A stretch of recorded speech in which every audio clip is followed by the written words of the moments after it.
Hello there. As we enter the final straight to the 2019 general election finishing line, those Brexiteers watching the polls right now might be tempted towards complacency. But it's not all over until that fat Tory sings.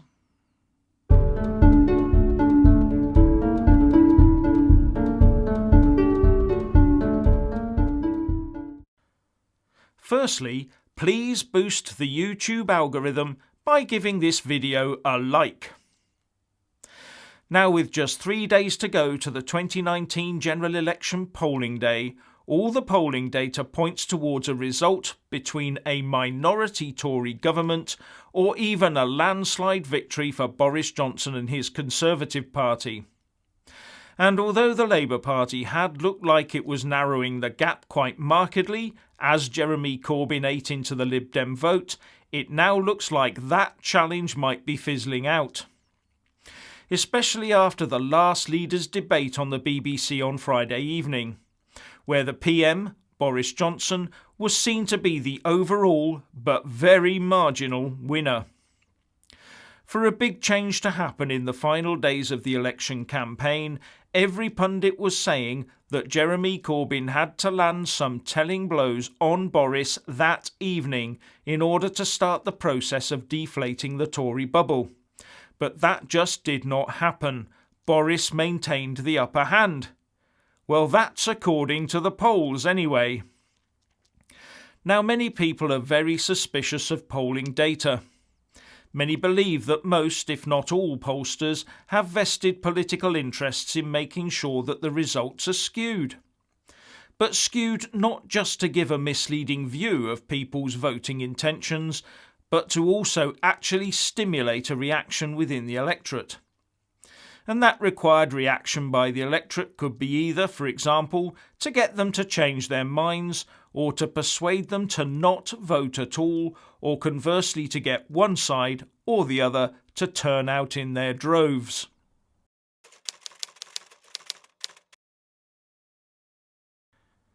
And pollsters, of course, are normally commissioned by someone, so are arguably in the position of it's they who pay the piper that calls the tune.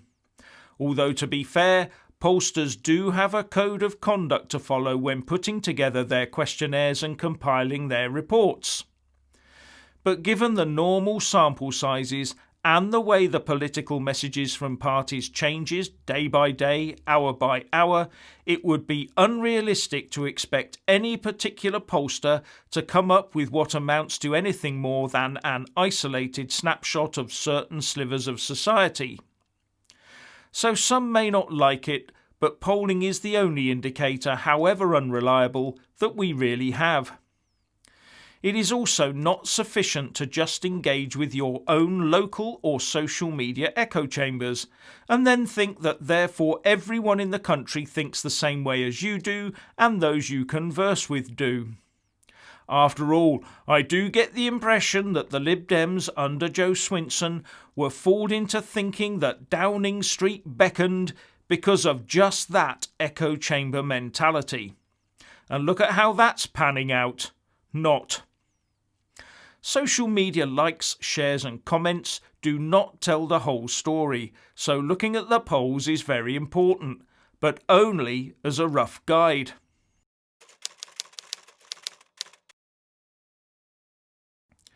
But I can understand people's exasperation with polls when they show anything from an 8-point lead hung Parliament for the Tories to a 15-point potential thumping landslide win for them. But there are those that try to produce a poll of polls using data from many sources. And the Telegraph's amalgamation of the previous 10 polls from leading pollsters has the Tories currently on a 10.6% lead over Labour, with the Lib Dems and the Brexit Party support falling away as voters desert them for the two main parties. This ties in very much with the latest YouGov poll, showing that the Tories are in the lead with 43% and enjoying a 10-point lead over Labour on 33%. The Lib Dems are languishing 20 points behind that in third place on 13%, and the Brexit Party is a further 10 points adrift on just 3%. But it's when you look at the last 5 polls from YouGov covering the last couple of weeks that you can see a sort of settling down after some previous volatility. And the longer-term picture since September shows that the Labour surge appears to have been and gone and now be petering out, and the Telegraph is also reporting that Tory voters are coming home to their traditional party. I'm not saying that this is actually happening across the country. All I'm saying is that the pollsters are telling us this. It's then down to us, as individuals, as to whether we want to believe them or not. After all, some may say there are lies, damn lies, and pollsters.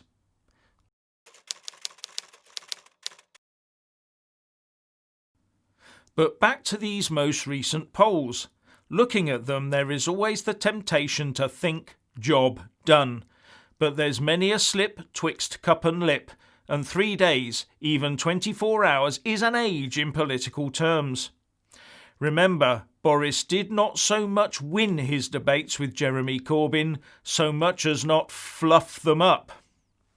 Also bear in mind that the Remain campaigners, despite all their splits, are still pushing the tactical voting message to try and maximise their chances of a Remain-led hung parliament. While the two main Brexiteer parties are now at odds with each other, the Tories are still completely ignoring Farage and saying that a vote for anyone else but them will risk having no Brexit at all, while Nigel Farage's Brexit Party has entrenched its view that it has given sufficient ground and that where it is standing, everyone should vote for them. Now this will lead to one almost certain outcome, that the mainstream press en masse over the next 3 days will be doing their utmost on a minute-by-minute basis to try and trip up Tory ministers, candidates and spokespeople. After all, they do in the main, I think, see themselves as the guardians of the left and of pro-EU thought.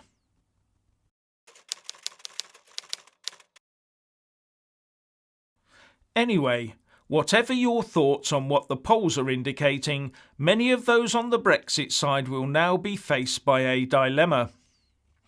Do they just vote Tory regardless, or do they vote tactically where they can, maybe by voting for the Brexit Party in Labour Leave areas and for UKIP in previously Tory-held constituencies but with Remain-proven candidates? And that one is going to be up to you, the individual, I'm afraid. But to ensure the best possible Brexit-based victory, we need to assume the worst of the polls and act accordingly.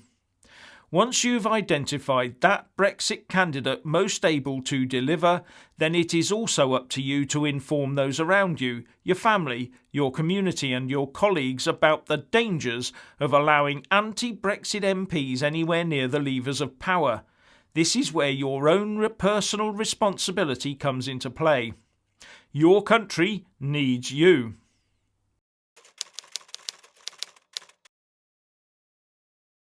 Yes, your country needs you, but not just on social media. With just 3 days to go, why not collect 100 leaflets from your preferred candidate and go and deliver them in your local area, or support any street stall they're holding, or attend a meeting or hustings to support them? And if you think that we will end up with a Brexit promising government, then it's time to reinforce that thought with a little bit of action. Because it will be a tad too late on the morning of the 13th if you wake up to a hard left Marxist-ridden government hell-bent on redistributing what wealth you have around the globe. And should that news be emerging overnight as you sleep, be in no doubt the big players will be putting their anti-Labour contingency plans into action.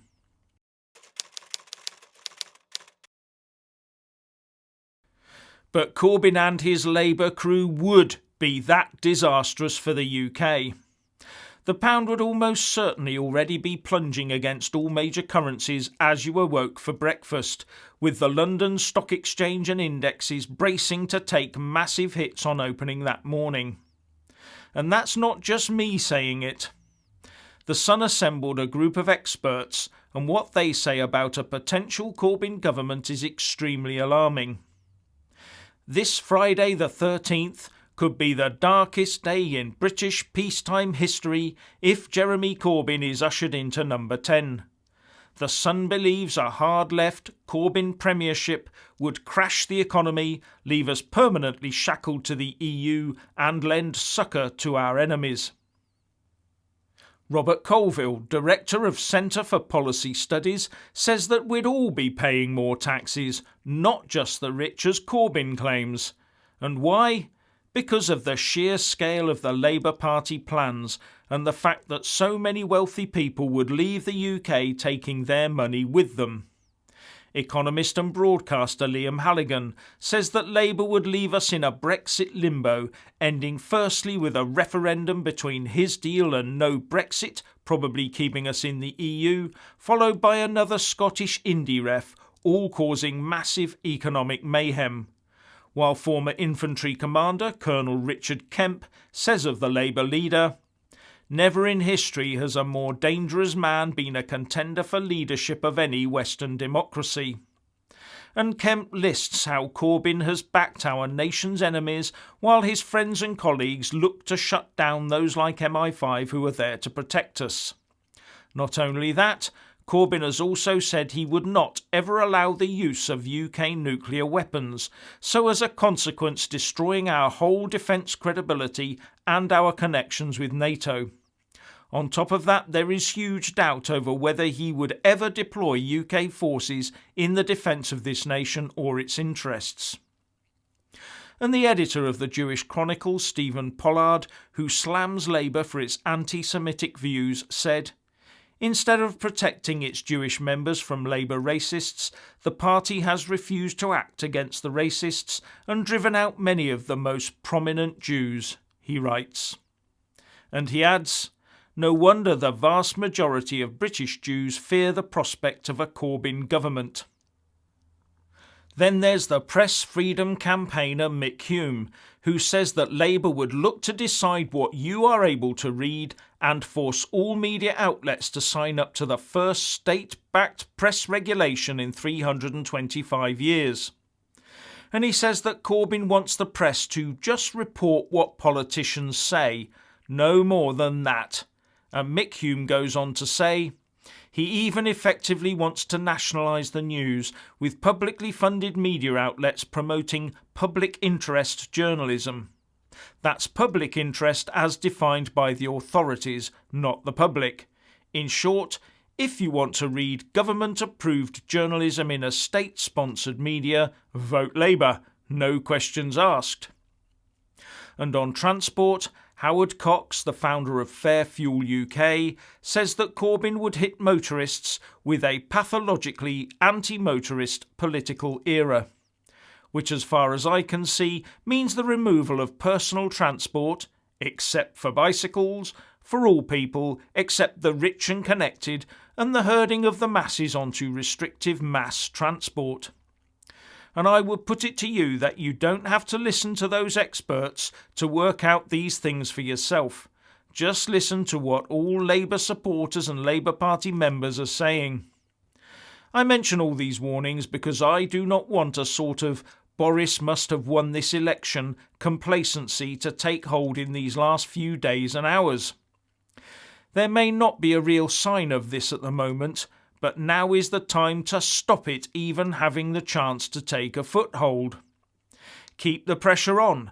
Make sure that Corbyn and his cronies are given a good trouncing on Thursday, and force the whole Labour movement to come to its collective senses and rebuild the party that was founded on a belief in this country as well as fairness for workers and families, not a party that pursues policies based on a stark, hard-left hatred of the UK, its people and all they stand for. Anyway, what do you think? Please share and comment, and thank you for watching.